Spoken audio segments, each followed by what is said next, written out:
Yo, we're in the culinary laboratory today with this science rice. I had the science noodle version of this over the last couple of days, and it wasn't bad. But what I'm going to try and do is make fried rice out of this konjac stuff. See how it goes. So, unlike the last time I made fried rice on camera, I'm making sure there's a bit more oil in the pan. I'm just going to heat that up.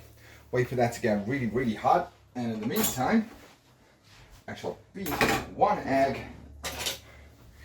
in this cup here. Now, I'm not just making the fried rice. I'm going to be making something else on camera as well, for which I'll be beating 2 more eggs in another cup. Alright, well that's smoking, so that's a good sign. So, as you may recall, fried rice is just scrambled egg with rice thrown in. With the egg scrambled in some oil. There we go. Geez, that did not take very long. So get about half this pack into the pan with the egg. I have no idea how well this stuff is going to fry, but we'll see. Yeah, so this konjac rice is basically just water and konjac flour. Or is it pronounced cognac? I never actually remember to check. And I'm normally pretty picky about these things. Oh, wow, I did not drain off as much of the fluid as I thought I had. But that's fine, it means it won't burn at least. It does say to just simply microwave this after rinsing it, so I think the implication is I'm not supposed to cook it. Like, it doesn't need to be cooked in any kind of fluid, but the instructions on the back of the pack are kind of vague. Extremely vague. It just says, yeah, rinse on a cold water, throw into a hot pan. Oh, okay, throw into a hot pan. Okay, I guess that probably implies they need it to be in some water, but that's fine. I've never used this stuff before, so this is not really ended up looking that much like fried rice. It's just looking like chunks of egg with chunks of konjac stuff. And of course, as per fried rice tradition, we add just a minuscule amount of soy sauce to the pan to give it a bit more color and flavor. What I found is when you look for soy sauce in the store, there seems to be a direct correlation between how low carb it is and how much more expensive it is. So I showed off the other day some teriyaki sauce I've made using soy sauce, erythritol, and xanthan gum and some other seasonings. That was the Kirkhope brand of soy sauce, which was the most expensive by far, but also lowest in carbs by miles. So naturally I was going to use that for making the sauce. Well, it's jumping around the pan and it's plenty soft, so out it comes. Now all my prepared ingredients are off screen because, like I say, owing to the mad sciencey nature of what I'm making, I'm not showing ahead of time what's going in here. So, when some shrimps, yep, they're cooking. Oh, they be cooking. Owing to the fact the shrimps are basically just protein, very little in the way of carbs. Well, no carbs, no fats, basically just protein. To fatten this up, because keto, I'm going to be throwing in, well, first of all, before I throw that in, I'm just going to throw in some garlic.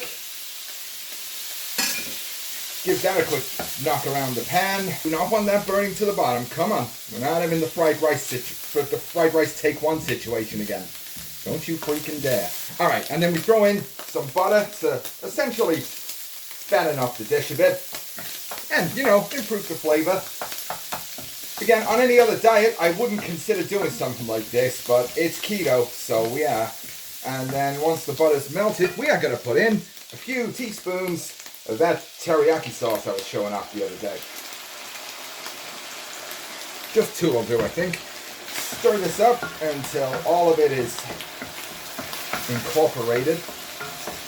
I should have used a smaller pan. I should be on a lower heat, so let's turn that down a bit. But that's good. The stuff's starting to actually come off the bottom of the pan and become part of the dish again. That's good. I'm making like an approximation of something I saw in a YouTube video the other day and can't remember the name of, but I will, like, you know, flash the name up on the screen once I remember. And some Japanese dish that also includes, well, rather something loosely based on it, but also includes 2 more eggs, which we pour into the fluid like so. And just make sure that gets mixed in a bit. And we only want the eggs to be in here until they are starting to firm up a bit, but still kind of gooey. You know, almost like soft-boiled egg, but with the entire egg, you know? Turn the heat down because I just think the residual heat is going to be enough to get the rest of this the state I wanted. Oh yeah, see how gooey that is? Now the teriyaki sauce is coloring the egg. I'm sure it'll flavor it too. And then finally, mad science, live in the culinary laboratory.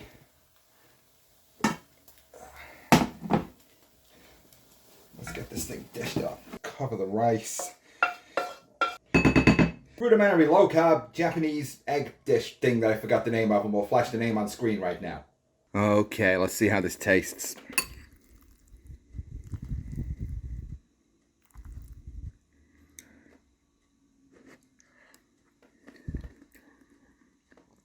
Oh, that is freaking beautiful.